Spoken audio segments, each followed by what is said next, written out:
Greetings, dearly beloved. This is Trey, aka @Taboo Tarot Reader of the channel Experiential Energy Anatomy, and this is the latest occult astrology vlog, diving deep into the mystery of the planet Mars. We're gonna talk all about the red planet today, and for those who are not familiar with the current astrological transits affecting Mars, Mars has been in a long retrograde cycle in air sign Gemini. And in January, on January 12th, it will be stationing direct, okay, and that is, again, not the end of this retrograde cycle, but it is the beginning of when Mars goes retrograde, or post-shadow retrograde. And that phase will last up until March, in particular, March 15th, okay? And in this cycle, what does retrograde mean? That means that after the retrograde energy of Mars and Gemini, which is represented by the Deacon, the Nine of Swords, cruelty, and the Crowley-Thoth Tarot deck. Okay, this energy has been magnified during Mars retrograde cycle, for certain. And when it goes retrograde, that means any lingering shadow lessons, anything that still needs to be integrated versus rejected, okay, may be playing out for the collective, again, up until March 15th, 2023.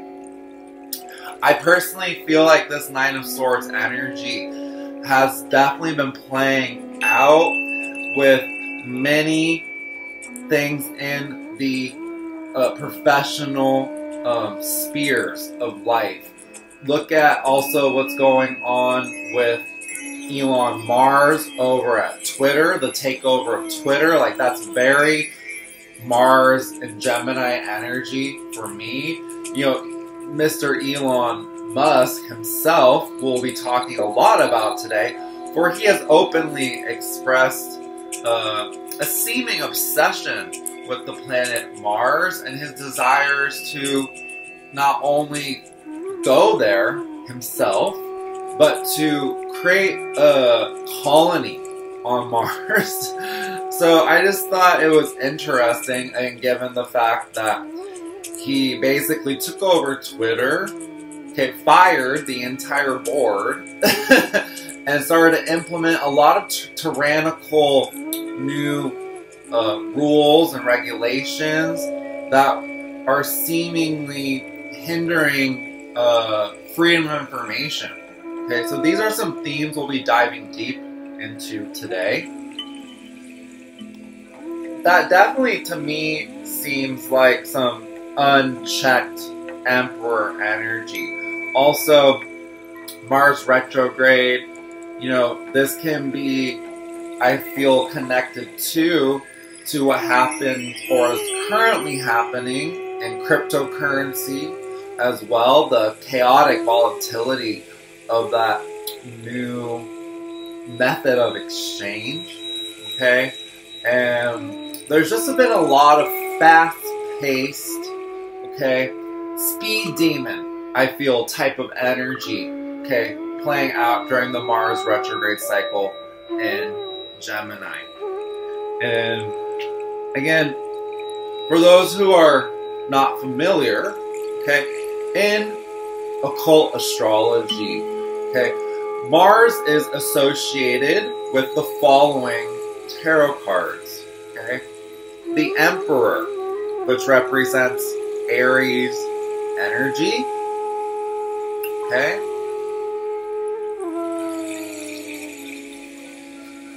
The Chariot, Major Arcana, which represents Cancer energy. This symbolizes Mars when it is aspecting with the Sun, okay, or Mercury, especially in your birth chart, for those who are curious to know. And remember right now that the Emperor represents also the decan of the Sun in Capricorn. And the Sun, as we record this vlog series, is currently in Capricorn as well. And then there is a third aspect as well to Martian energy, the Tower, Major Arcana. Okay, this again is the more chaotic aspect of Martian energy in the Crowley-Thoth Tarot deck. What is a Tower moment? It's a moment of swift and unexpected change. It's when an old structure needs to be destroyed in order from the ashes that new life can begin. Okay? So this relates to the life wave cycles on planets, which we'll be getting into today. This also in people's personal situationships, relations and relationships. A Tower moment is a moment when, like a lightning bolt, you are struck by the truth. The cold, harsh, ugly truth. You perhaps see someone's true character beneath the mask. You see the true character of the Emperor beneath the mask of control, right? And you cannot unsee a Tower moment. You cannot unsee the truth. All this, again, is playing out, I feel, like I said, during the Mars retrograde cycle in Gemini, right? Cruelty, okay? In a lower astral vibration, in occult astrology, those who are curious to study the hidden aspects of this ancient science, astrology, okay, this energy can be likened again to a lower astral expression of what we label the divine masculine energy, which we associate often with the planet Mars as a collective. And one could also liken this expression to the toxic masculine. Okay? So the question, dearly beloved, is what is the toxic masculine versus the divine masculine energy? And know that the association or the bondage of that perceived energy to the perceived male sex is perhaps blocking any true initiate from discovering the true nature of the divine masculine power within themselves. For all humans have the divine masculine, the divine feminine, and the capability to connect with the mysterious transcendental third, the divine androgen, archetypes within themselves. All those archetypes exist within every single human. But the expression and the current vibration of this planet for this energy has often been filtered through and manifested, again, in a very observable pattern.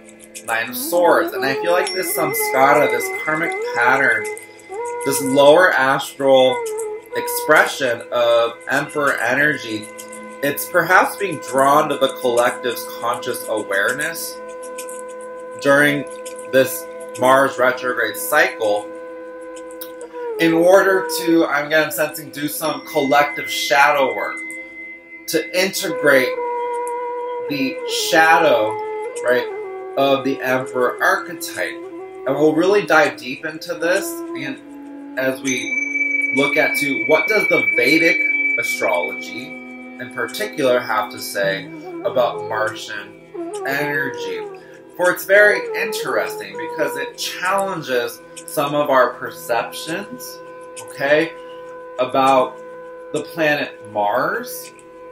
And my intention in this occult astrology vlog series is to not only draw upon Western occult sources, such as Madame Blavatsky of the Theosophy tradition, Rudolf Steiner of the Anthroposophy tradition, Edgar Cayce, the Sleeping Prophet, and his readings.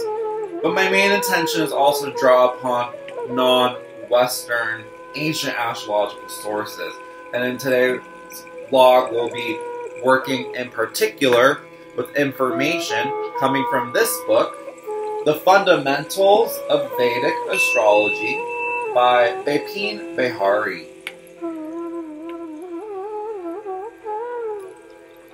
Okay, so on that note, this is something that interests you. Welcome.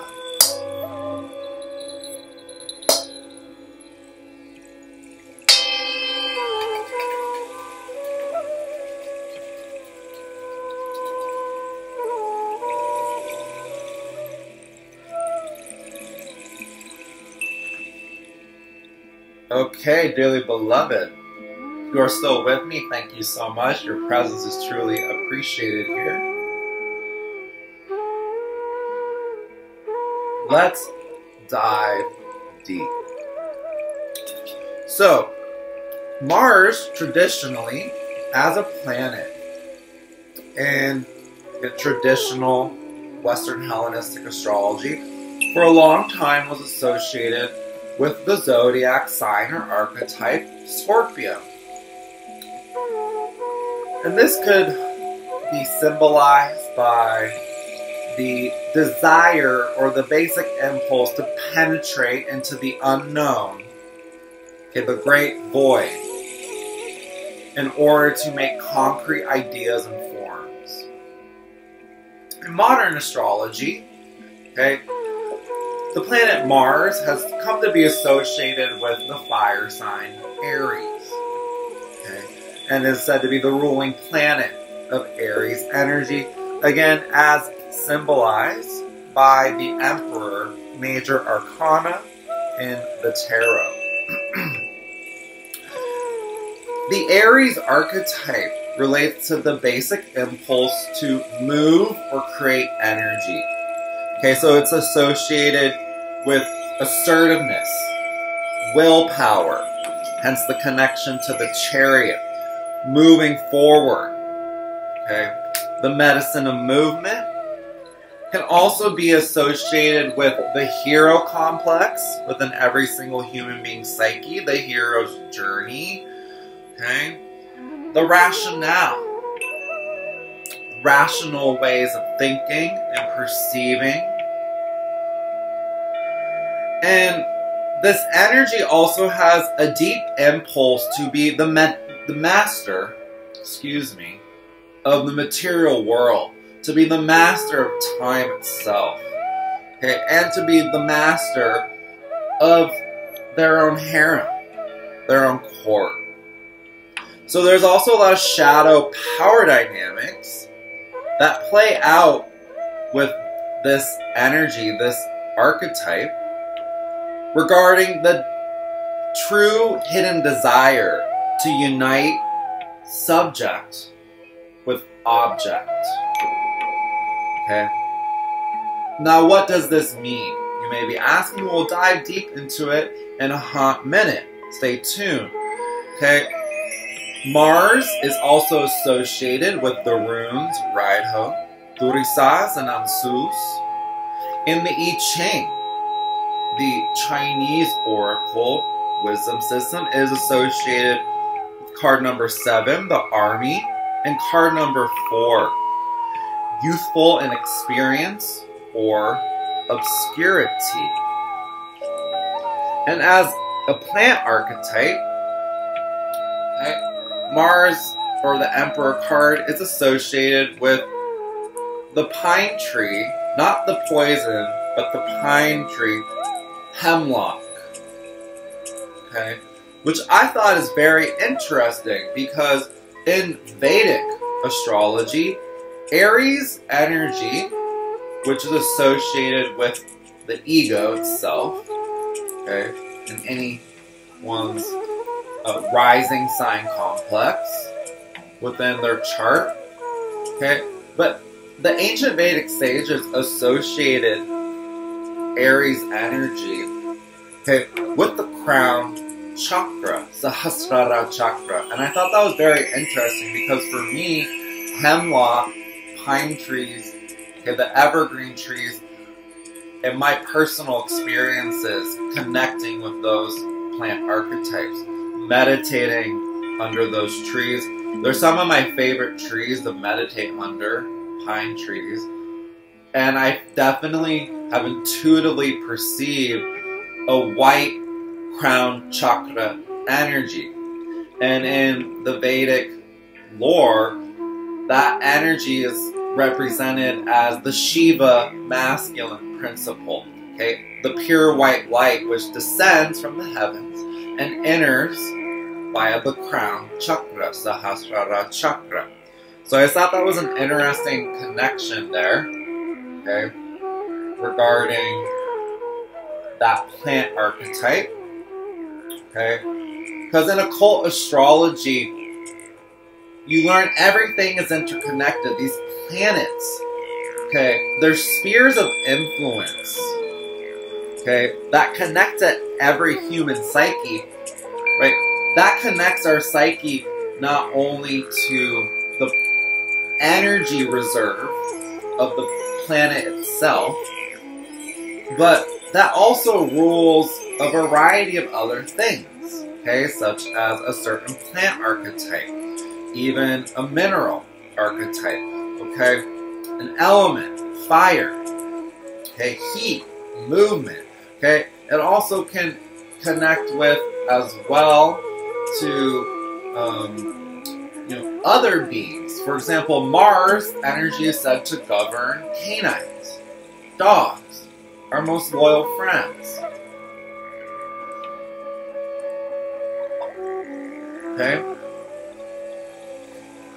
The many archetypes that are associated with the planet Mars, okay, and across time, space, and culture can help us, again, to gain a little more of a holistic understanding of how this planetary archetype has been perceived, understood, and worked with, okay, by various different civilizations and people.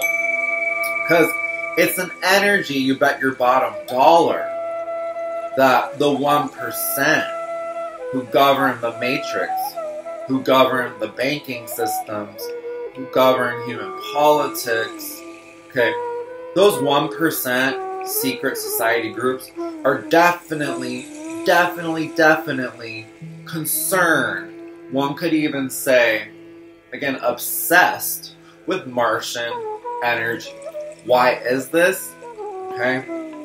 Well, let's dive deep into what Madame Blavatsky, and the founder of Theosophy, had to say about Mars.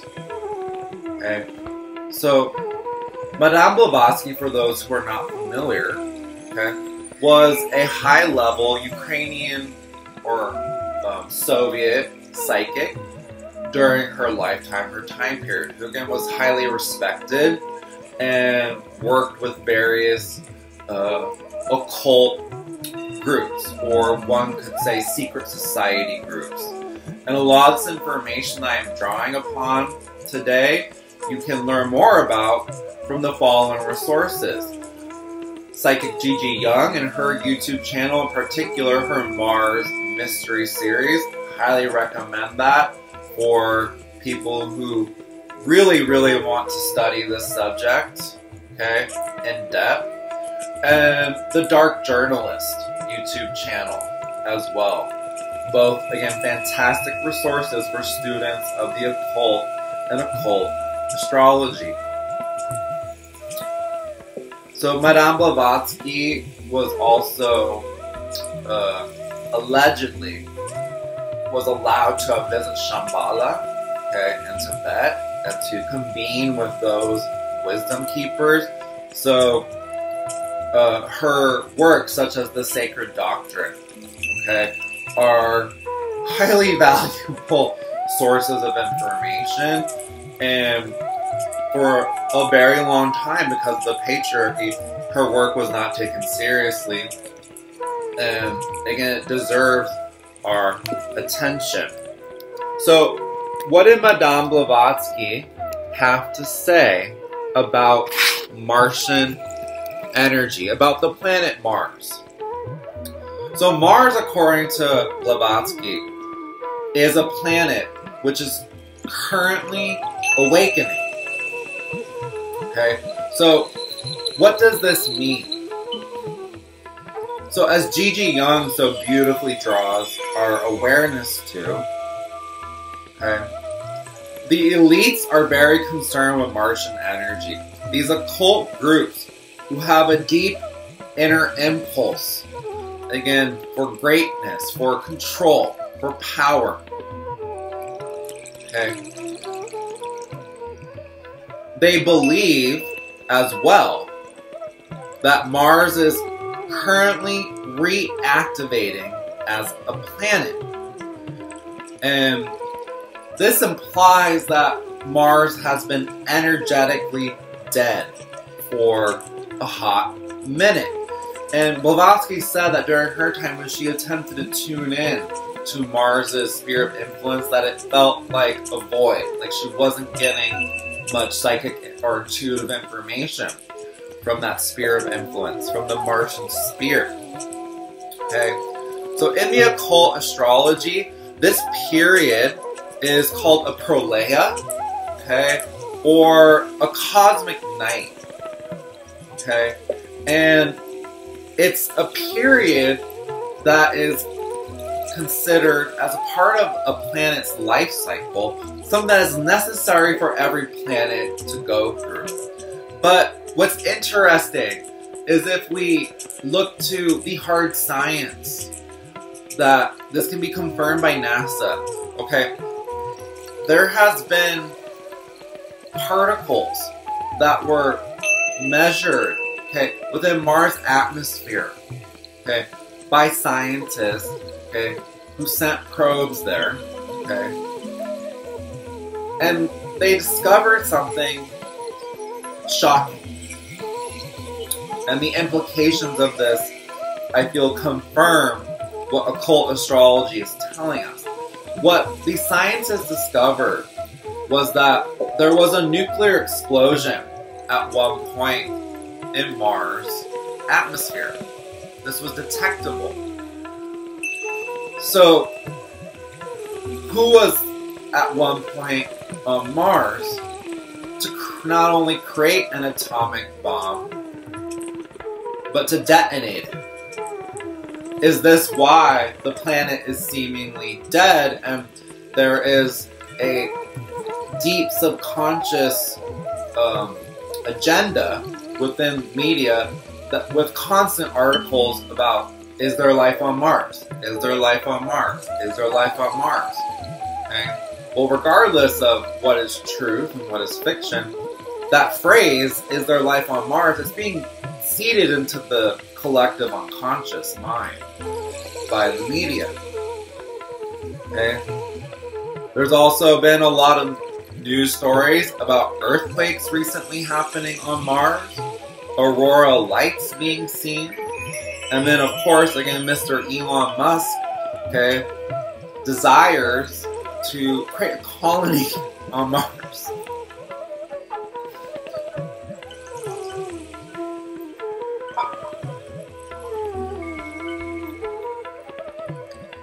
And obviously, a lot of this would be labeled conspiracy theory by the mainstream media, just the same way they labeled conspiracy theory the seeming photos showing non-natural structures that look like pyramids on Mars, or sculptures in the rocks, such as the famous Martian face. Okay, but regardless, again, or not, if you believe what NASA says, the information NASA gives out to the people, okay, again, all these articles, all this news, all this media attention, okay, it's clearly showing to us that this planet is important in our psyche. The energy, therefore, that this planet gives is something perhaps that we need to take a little bit more seriously. Because, again, you bet your bottom dollar these occult groups take Mars and its reawakening very seriously. Very, very seriously. And why is that? Well, because all life, whether it's on Earth or another planet, is a cosmic impulse materialized in the density of the physical or material plane. So, for example, you are a soul having a human experience. You are a soul that materialized or descended into matter, into human form. Now, Mars has a different life rhythm than Earth, and maybe it's a larger than life rhythm, but its energy has been densifying for some time, okay, according to Madame Blavatsky's perceptions and information, okay? And how can we trace, again, the cycles of these planets, such as Mars, before they enter Polea, before they enter in what is called a cosmic night, in which they're seemingly asleep, okay? And again, in the occult astrology tradition, okay, this can be correlated to very similar concepts coming from Vedic astrology, okay, about the cosmic sleep, the cosmic night.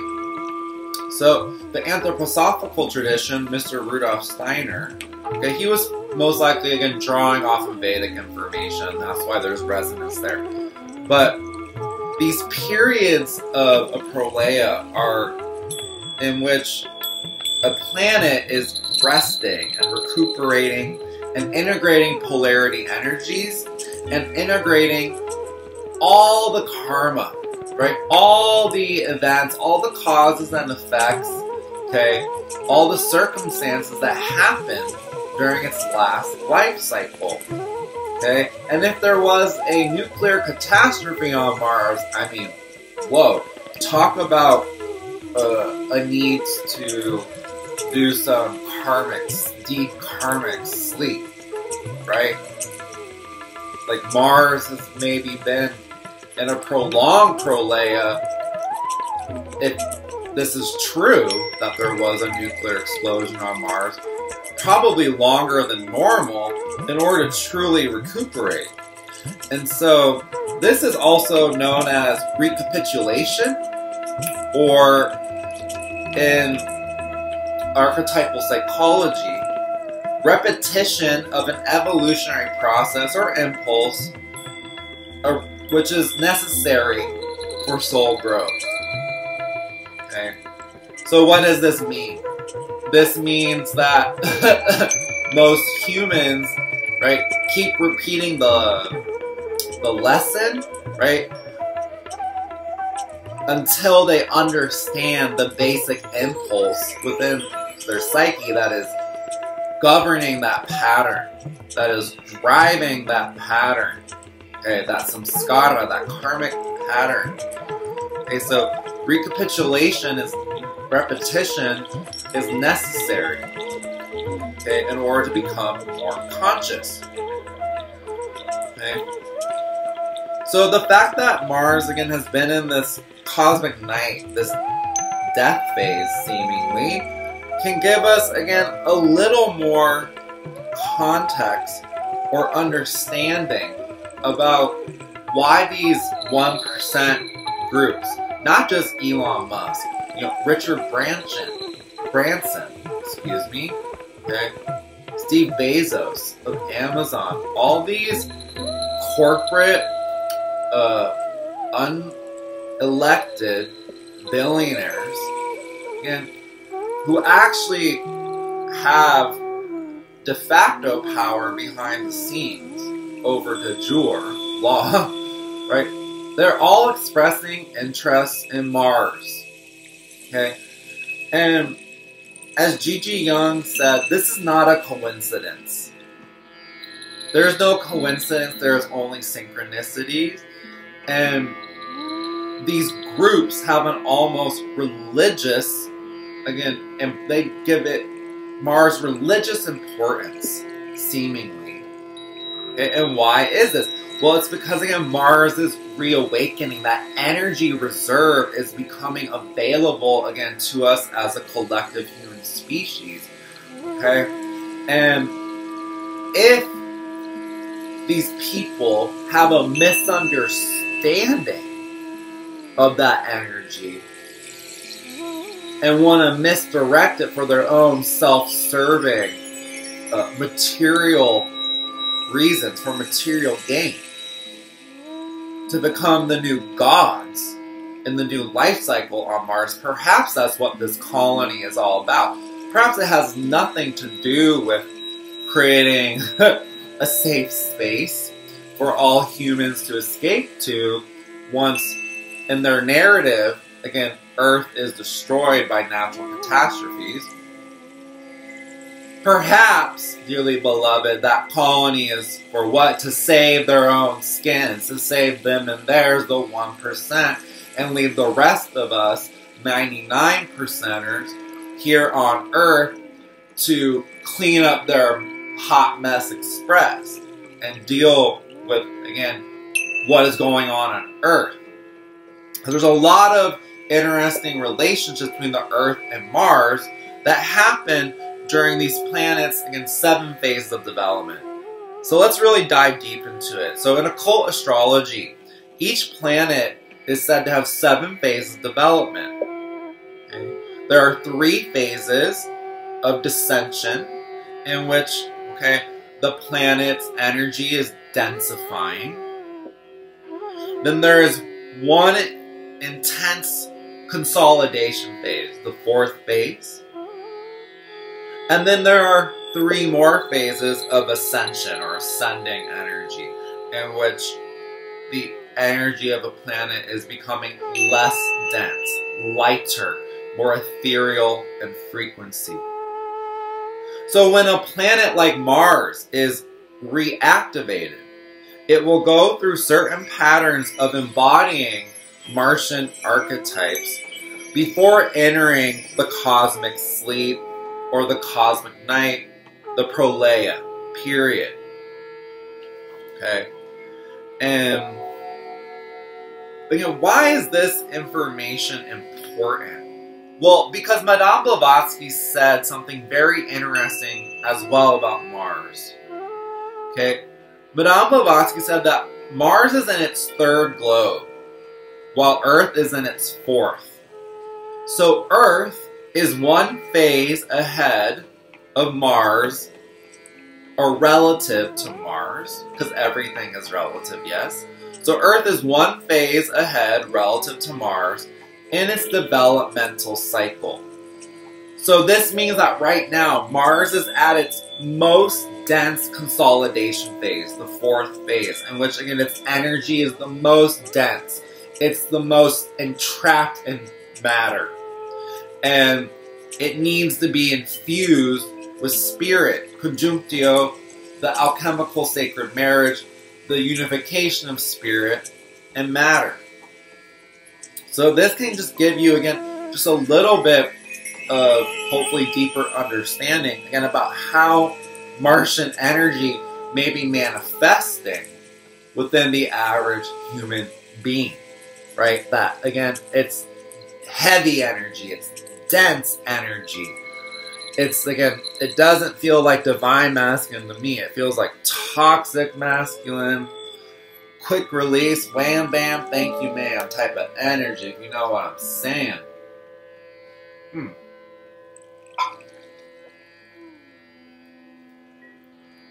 Just keep in mind, too, that Madame Blavatsky said that, again, during her period, during this long consolidation phase, could also be called obfuscation or a blackout period. Okay? So what does that mean? That means a person who is unconsciously channeling or manifesting lower astral or regressive impulses from Mars, right? They're not in a space to listen or receive a transmission, especially a heart transmission. No, it's a blackout. Like, you know, those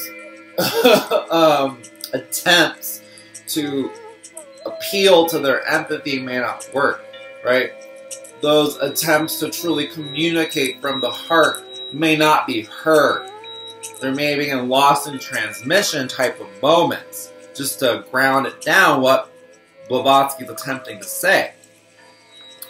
But it was also interesting that, you know, Nikola Tesla, one of the greatest geniuses in recent human history, okay, was very famously in the press attempting to be open about his attempts to communicate with Mars, as it again was coming back alive, as it was reactivating. So there's a lot of dots that can be connected here, and that is my intention, is to help you, dear viewer, dearly beloved, to connect all the dots. And again, why are Elon Musk, Richard Branson, Jeff Bezos, all these unelected billionaires expressing this bizarre interest in Mars as it is seemingly reawakening? And I don't have all the answers. You know, you will take the information and do with it what you will. But I think Gigi Young said something very important. And Gigi said this, she drew our awareness to this, that a planet's life cycle cannot be controlled. And if these humans think that they can exert control, okay, then they're doomed, right?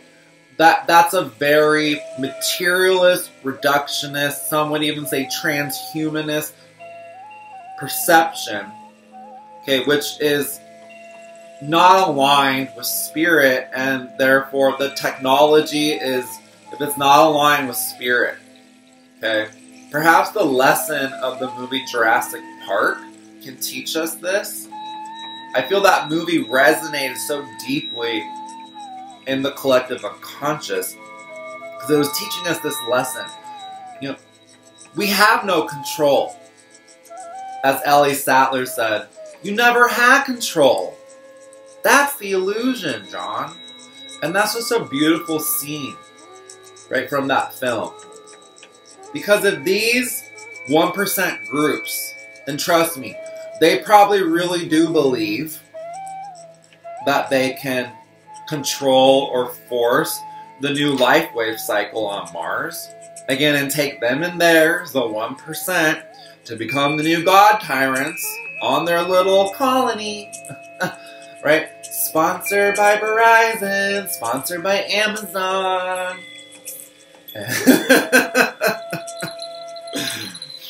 Hey.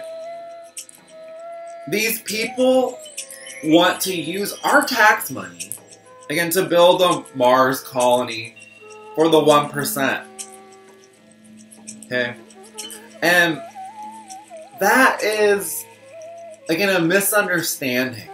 It's a misguided or misdirected intention. Again, off of that basic Mars impulse to act or create energy. What do they not understand?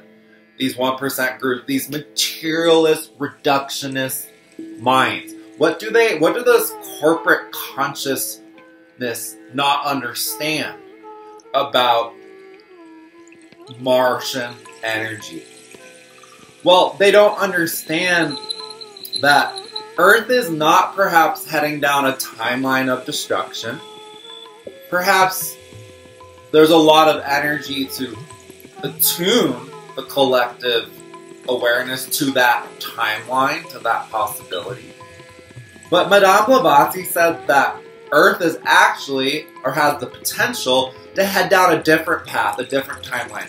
in which Earth is again ascending into a higher octave, okay, into a higher vibration. Why? Because remember Blavatsky said that Earth is one phase ahead of Mars, or relative to Mars, in the 7-phase cycle. So that means Earth is in its first ascending phase as a planet. So their whole narrative, their whole script, again, is based off of this misunderstanding or this illusion that Earth is doomed. That Earth is going to be destroyed. The environmental crisis is too much, and they literally want to leave the rest of humanity, okay, in the chaos that they've left behind, really, in order to, just deal with it yourselves, work it out, save the planet, while we gallivant off to Mars, right, to do whatever the fuck they want to do.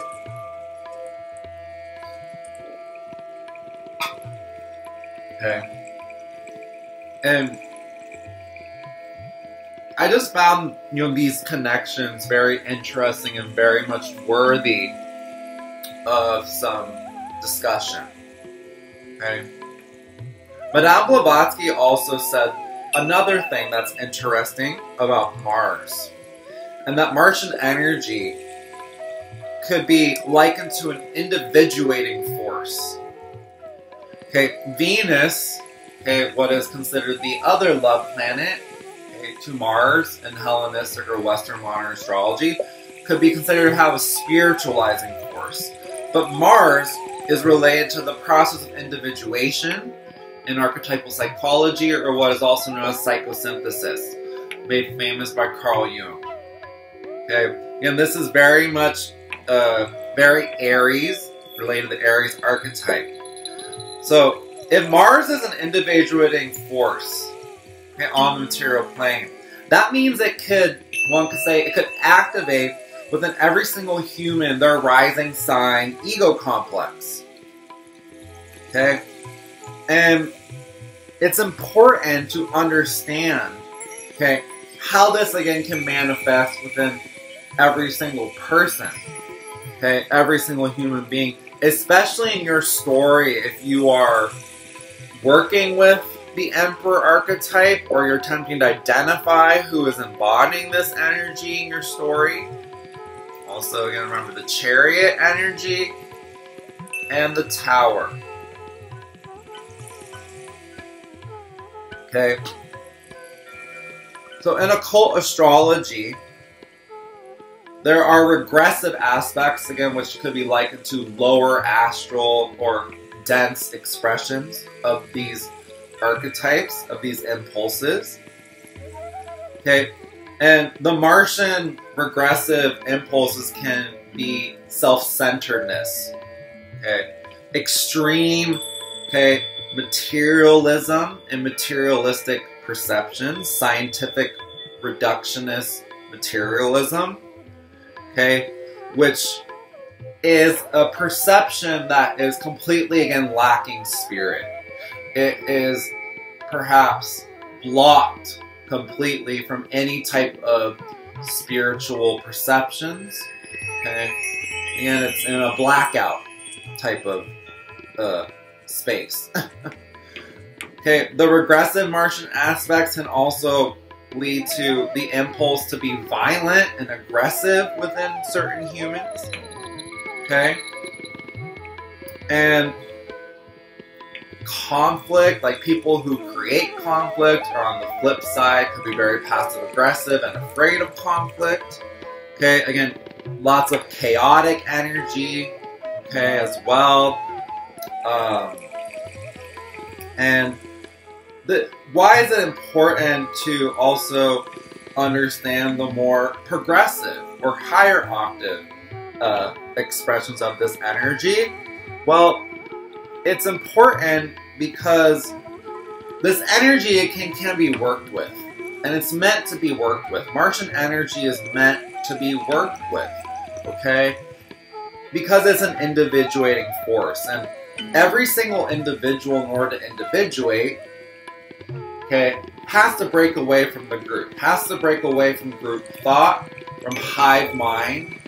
So corporate environments, these environments in which the 1% exists, in which the way they perceive and wield power plays out. Okay, it's not actually possible to individuate in those type of environments. Why? Because it's based off of group thought, right? And ultimately, they become more loyal to the institution itself, and the institution itself takes on its own form of consciousness. And if you think this sounds like mumbo jumbo, new age woo-woo, in the United States of America, corporations have legal rights of personhood. Whereas other sentient beings that we know of self-awareness, such as cetaceans, dolphins, whales, the great apes, okay, elephants, okay, octopus, okay, cephalopods, they are not gifted rights of personhood, but yet a corporation does. So what does that say about, again, our current society and how we've been dealing, I feel, with blatant, regressive manifestations of Martian energy as it's in its consolidation phase? Okay. Because it can manifest in a higher vibration related to stability. Okay, again,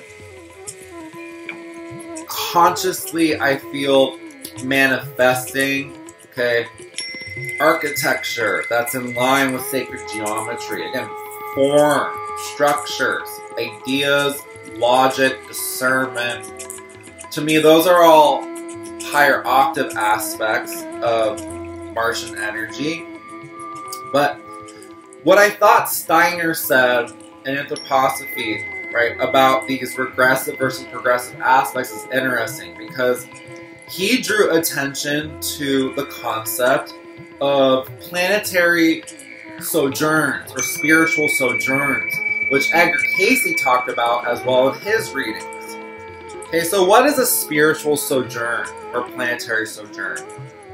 Okay, well, Steiner said that souls who sojourned or transmigrated, okay, through the Mars sphere prior to incarnation on Earth deal with aggressive impulses and extreme materialistic impulses, and that their incarnation in this current form is an opportunity to transcend the hyper-materialist impulse and align with spirit. So, for those again who this is a new concept, okay, the planetary sojourns. Let's dive a little bit deeper into it, because it's a bit important to discuss, I feel, in relationship to Mars.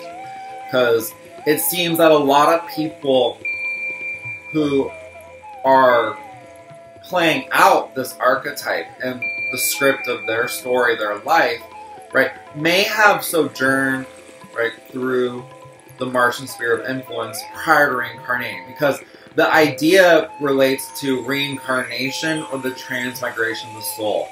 That before you reincarnate into a new life, your soul will travel through a planetary sphere of influence prior to reincarnating in order to download those archetypes, that information, that energy, because it needs to play out in your lifetime. You need to perhaps relearn those lessons. And a good place to start is the 10th house in your birth chart. Okay, the ruling planet of the 10th house in your birth chart, that placement, okay, is most likely the planet that you sojourned through prior to this incarnation. Okay? And I just thought this was, again, so interesting. And when we asked the question, how does the regressive or lower astral Martian impulse manifest versus the progressive or the higher octave? Okay? And because this hyper-materialism within especially Western culture is clearly playing out.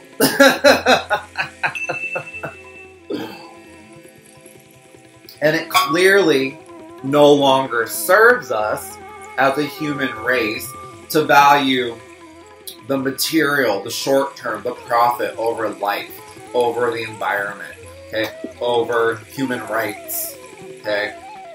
This energy is playing out for a very long time. For a very long time. Again, Mars is in its most dense consolidation phase. To give you a bit of an idea about how that energy is manifesting during Mars retrograde in Gemini. Wow, all very interesting, right, bits of information. Okay, if you are still tuned in, thank you so much. Your presence is truly appreciated here. Now, let's dive even deeper, if you can believe it, again, into the Vedic, okay, perceptions of Mars. We've talked a lot about Western source of information, Blavatsky, Steiner, Casey, but a lot of those people, again, were drawing their information from the ancient Vedic sources, okay, the Vedas, Vedic literature, okay, Eastern minds, okay, and Eastern concepts, okay, and Vedic astrology has a lot to say about Mars, and it's very interesting. So, Vedic astrology says that Mars governs, okay, not only the most basic impulse to create energy or movement, okay, but it governs the generation of electric fluid and the blood. So Mars governs the blood. First things first. And blood is a very mysterious substance. And I also think this is interesting because Gigi Young, as well as spoke about in depth a concept called the etherization of blood. And what does that mean? I'll put a link in the description box below, linking to one of her videos if you're interested to learn more about this concept. Mars also governs, again, fire, Agni, okay, the feelings of warmth, okay, unmanifest potential, the budding phase, okay. But we'll be reading a passage, okay, from this book, okay. So, again, this is called The Fundamentals of Vedic Astrology by Bipin Bihari.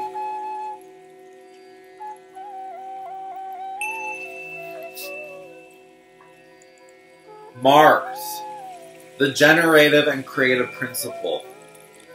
Mars, represented by the Hindu god Kartikeya, was born of fire and earth because Shiva was shot by Cupid's arrow.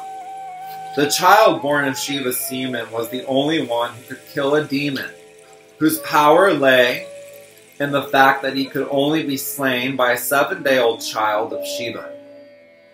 Another story tells of how Shiva and Parvati undertook to find brides for their 2 sons, Ganesh and Kartikeya.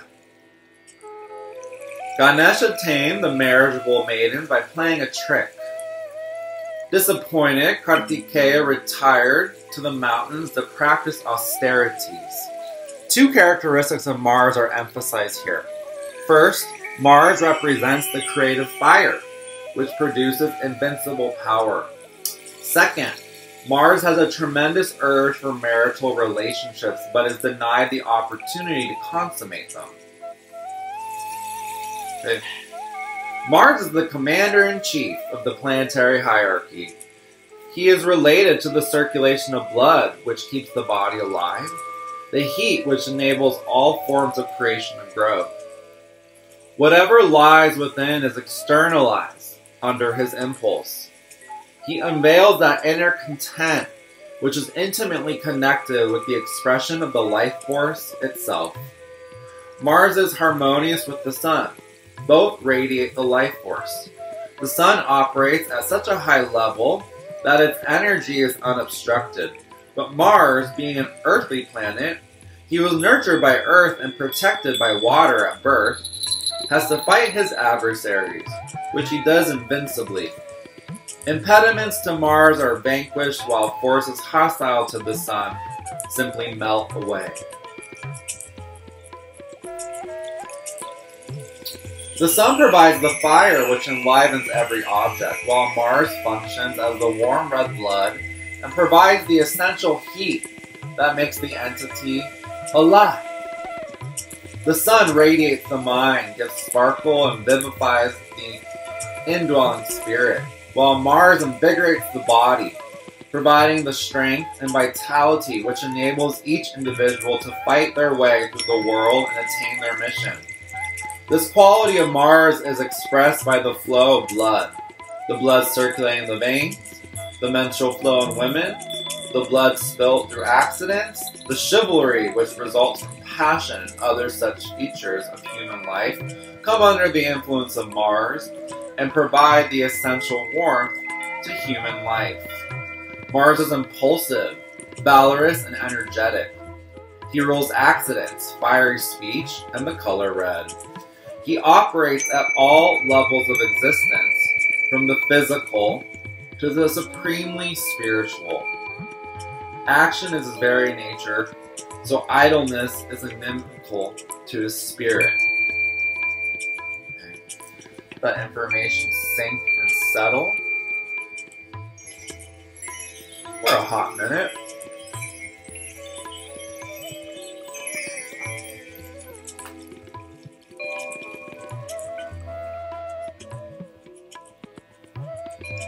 So remember, on that note, that Mars is associated, okay, with Aries, and in Vedic astrology, Aries is said to govern the crown chakra, okay?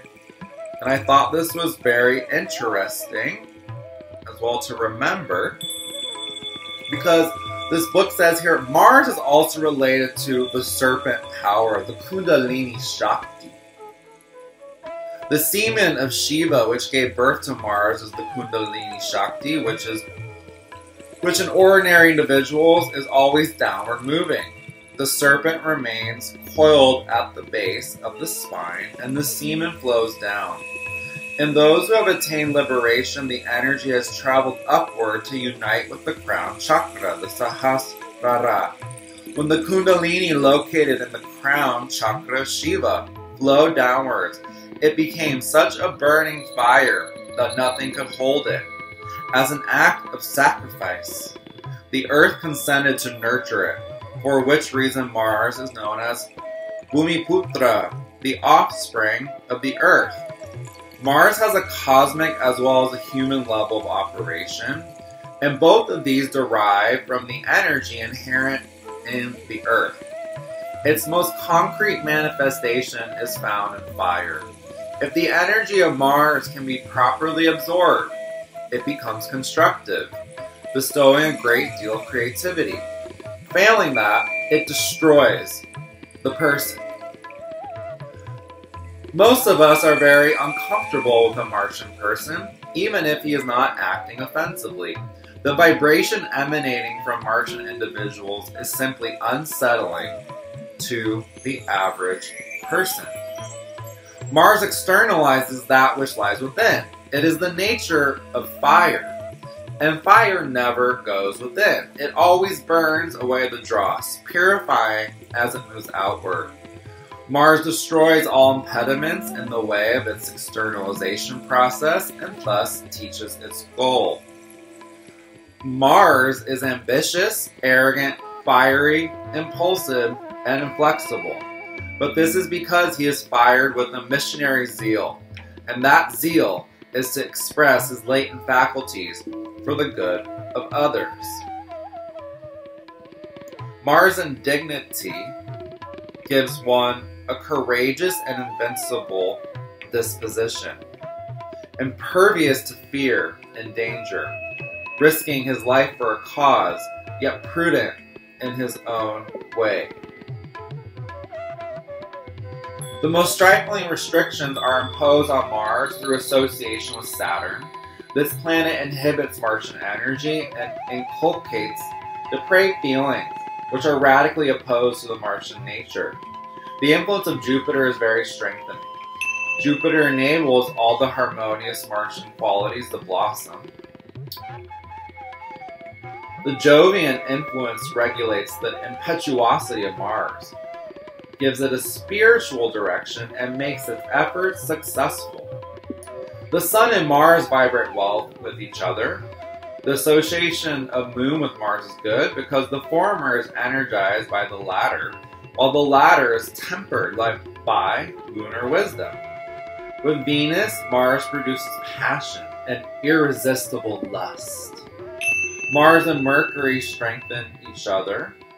Mars imparting active energy to Mercury, while Mercury makes Mars a good strategist. The best houses for Mars are the Ascendant, 6th, and 10th houses. Being successful takes... Please excuse the interruption. Wow. Let that information sink and settle for a hot minute. Well, that's a lot of information to process. Okay. We will resume.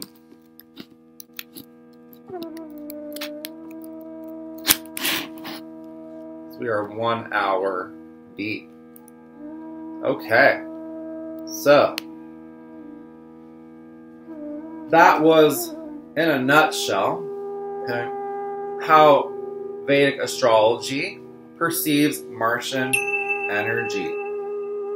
And what I took away from that passage personally, what I feel we need to draw attention to, beyond the fact that Mars relates clearly again to what we perceive as the masculine, willpower, okay, and technology, logic, forward and upward movement, the obelisk, the phallus, right? Ideas and forms. Okay. But beyond, again, the very much Aries impulse for self-actualization, of the intention to act or create, what I took away from all that information about Mars, again, was what it was talking, or what the author was talking about when it came to the Kundalini energy. I'm really going to dive deep into this now, again, for those who are still with us.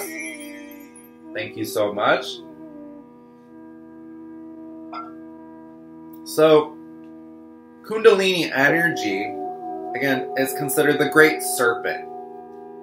And what I thought is interesting is that in Vedic astrology, Mars is associated not only with Aries, but also with the sign Scorpio. Okay? And the basic impulse in Kalapurusha in Vedic astrology related to Scorpio is the desire to awaken the Kundalini, the desire to awaken the serpent fire, to dive into the depths of the unknown, okay, to penetrate, again, the unknown, okay? And the whole concept of Kundalini energy in the Vedic worldview is summarized by divine union between Shiva and Shakti, okay? The divine union, okay, it takes place in the heart center from, again, the Shiva energy, the masculine, which descends by the crown, and the Shakti feminine energy, which rises up from the earth. And they commingle in the heart, okay? And some traditions describe this energetic process differently in similar yet slightly different ways, okay? But, again, the whole Shiva Shakti principle, again, here is being invoked.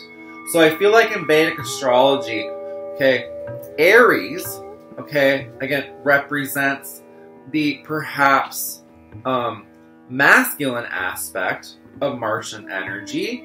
Okay, again, the Emperor. Okay, while Scorpio, okay, can represent perhaps the feminine aspect of this energy. Okay, the hidden shadow side of the Emperor archetype. Okay, and there's a lot of shadow power dynamics here, I feel, that happen, okay, if we can perceive of how the Vedic astrology associates Mars with both Aries and Scorpio, okay? And again, I feel Scorpio, being a feminine water sign, represents the shadow aspects of the Emperor archetype. And perhaps the Tower card can represent the androgynous aspect of this energy, a merchant energy as well. Okay? But, you know, the Emperor, right, has a shadow side, just like every other human.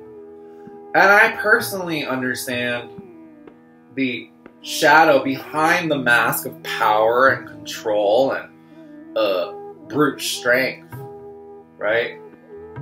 Divine masculinity, right? Behind that mask, right, is the feminine, because the Emperor archetype in many people, and the way this manifests in the average Joe Schmo, they repress the feminine side within them. They repress, okay, the Scorpio impulses, right? And that can manifest in being very secret, right? Secrecy, okay? Hiding their true nature, which may be emotional. Because the Emperor archetype, in order to maintain control, right, in order to be the boss, seemingly tells themselves they need to turn off their empathy because emotions are weak. Emotions are feminine. Emotions are unattractive and undesirable. Don't be hysterical. Don't be crazy. Control yourself, right? This is that inner voice of the Emperor character. And so, again, all of that feminine energy that Scorpio can represent, okay, all those are repressed and hidden as the shadow side of the Emperor. All their emotions are hidden, okay? Empathy, hidden. Okay? Their sex life, hidden. Their true desires for maybe multiple partners, hidden. Okay? And why is this important in understanding this energy? Well, I feel like it's important not only in order to understand, again, how Kundalini manifests and why Kundalini energy is important and why the Vedic astrologers associate Mars with Kundalini, again, with sexual energy. Because this archetype, if it again isn't a regressive or lower astral impulse, will use sex in order to control another person.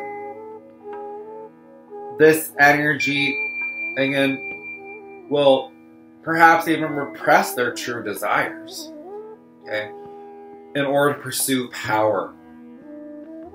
Okay, this energy, again, I'm sensing here, can have violent emotional outbursts, okay, or even violent physical outbursts, okay, because of that deep repression of the feminine, the shadow side, okay, and this energy also plays out, okay, according to Vedic astrology, okay, in the basic desire to unite subject with object. Okay, that is one of the main tenets of how the Aries archetype is perceived in Vedic astrology. So what does this mean? This means that most people, again, who are perhaps dealing with the regressive or lower astral manifestations of merchant energy in their psyche, are stuck in the materialist reductionist subject-object perception mode. which is inherently related to the narcissistic mode of relating self to other. What does that mean? That means that someone with no empathy, someone who turns off their emotions, their empathy, in order to maintain control, power over others, and a perceived hierarchy, right? That person perceives themselves as the subject, the ruler, and they perceive every other human as their objects, their toys. And with no empathy, this is how we can understand, again, the extreme Martian, hyper-materialist, and even aggressive or violent impulses which have been playing out in the human story during patriarchy for way too long. Wars, conflict, right? The whole capitalistic war matrix which profits off of weapons production.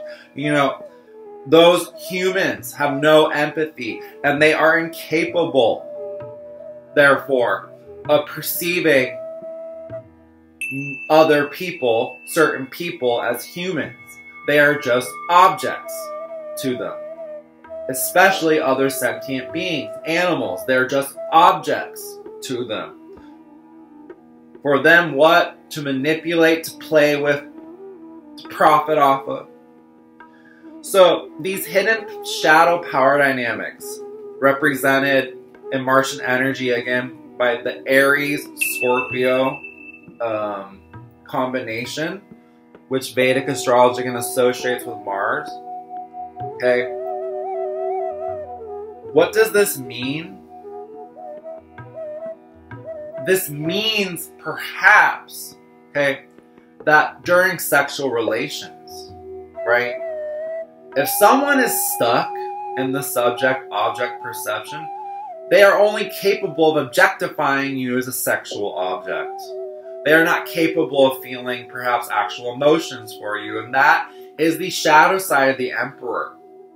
Okay?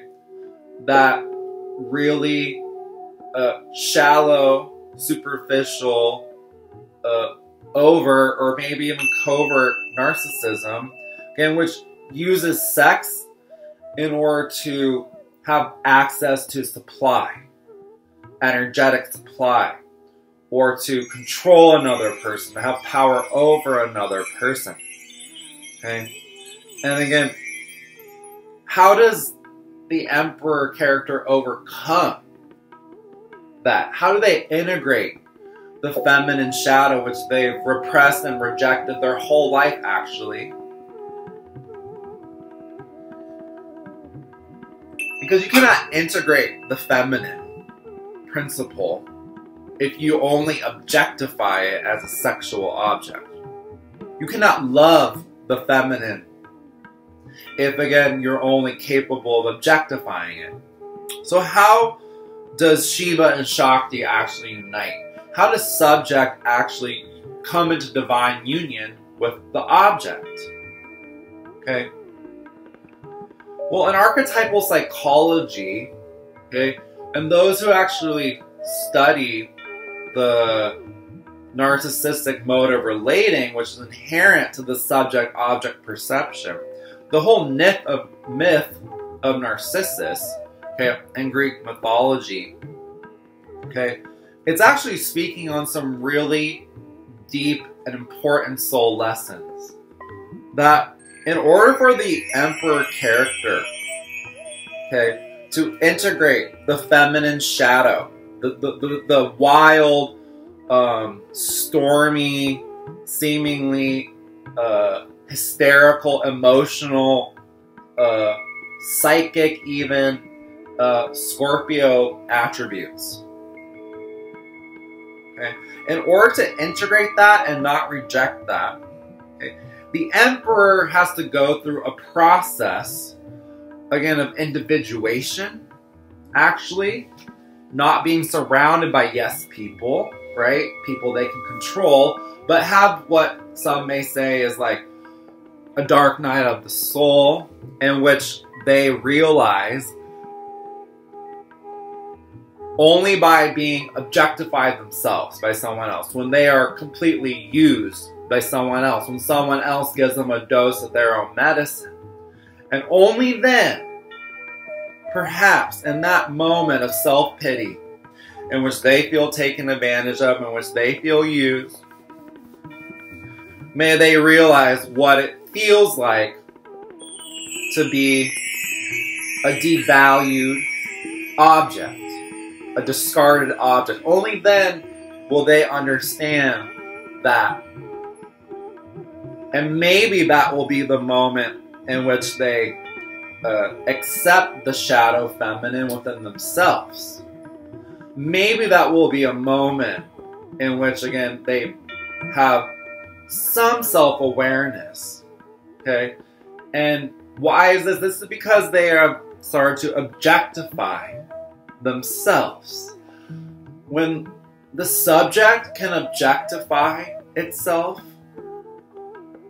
that is perhaps a moment in individuation that is very key, very important for conscious soul growth. When you can so easily objectify others, the true test is, can you objectify yourself?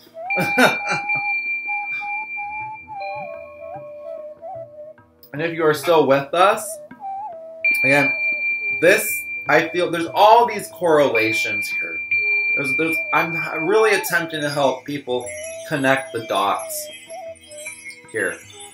And when I was reading that information, okay, from the Vedic Astrology book, okay, about how Mars is associated with Scorpio and Aries, it made perfect sense to me. Again, that Shiva Shakti duality, it made perfect sense to me.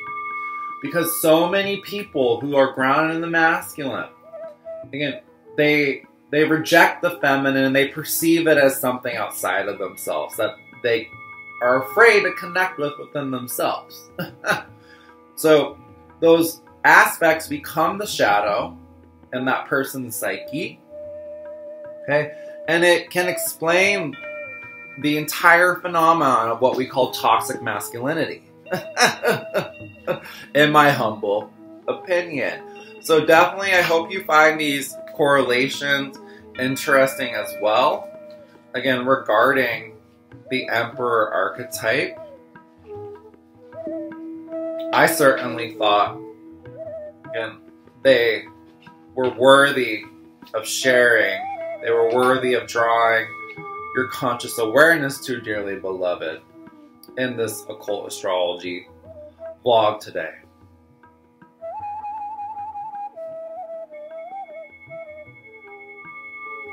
Okay, we will end this occult astrology vlog now, again, talking a bit more about the higher octave or the higher vibratory principles of Martian energy in order to go out on a high.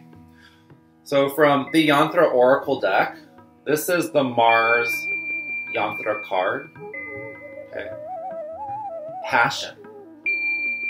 You will reach your goal if you focus 100% on the project at hand.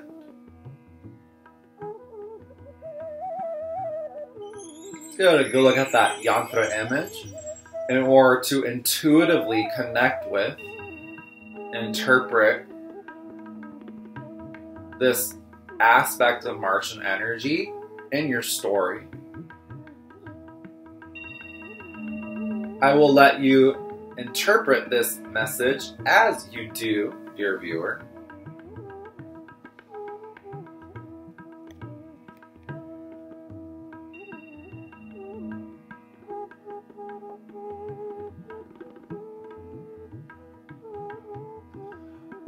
I'm just getting a download here, as I do, that, this message to me invokes, again, the higher vibratory aspects of Mars via the whole point of having a goal.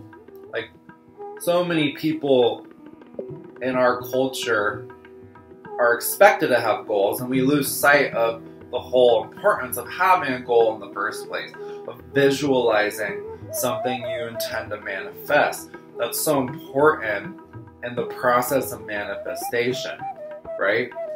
And this is why that structure, that stability, that stabilizing aspects of Martian energy are sometimes so important in order to, again, understand manifestation isn't just some ethereal, new age, woo-woo, you know, rainbows, cotton candy, and butterflies type of process. There's a logic to it as well, you know, and it requires focus,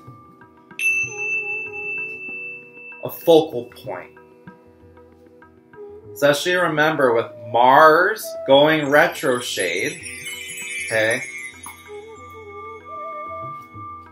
in January, how will you work with that energy? Right? Remember that that energy can be represented by the Emperor and the Nine of Swords. How will you integrate and work with this energy? Will you allow yourself to be distracted by casual connections, by lust? Okay. Will you follow that regressive or lower astral impulse? Or will you channel the more progressive or higher octave impulses of Martian energy? It's just a question for you, dearly beloved. What is your focal point heading into 2023, the new year, the new you? Wow. Okay, that has been this edition of Occult Astrology. I definitely hope that you found some information that was of interest to you, that resonates. Take what resonates and leave the rest. And also, if you at any point during this vlog series felt that I missed an important point related to your personal understanding of Mars, please leave a comment in the comment section below. I always respond to high vibe engagement, and I'm truly curious to know in your stories, okay, how you have come to understand and work with this archetype, okay, in your script, right, your life. And also, on that note, okay, if you are interested in supporting this channel and the creative content like this Occult Astrology vlog series, okay, new patrons who sign up for my Patreon page will receive a free 15-minute personal tarot reading from yours truly, okay? In addition to access to discounts on personal readings, okay, patrons receive a variety of magical benefits by supporting this channel, such as access to the extended Need to Know Tarot Reading series, in which we identify how is the current astrology affecting your zodiac sign choice, recommend your rising sign, okay? Patrons also receive access to the monthly astrological newsletter, okay? Access with me via direct questions, okay? And again, given your tier, a variety of other magical benefits. So again, if you are interested in supporting the creative content, head over to Patreon, explore Patreon, and support the creative community, and especially tarot readers and astrologers who are providing you online free general readings. With all that being offered to the Interverse today, I'm truly wishing everyone a high vibe new year. May you manifest the most auspicious circumstances. May you manifest your abundance. May you find your soul's purpose. Salute.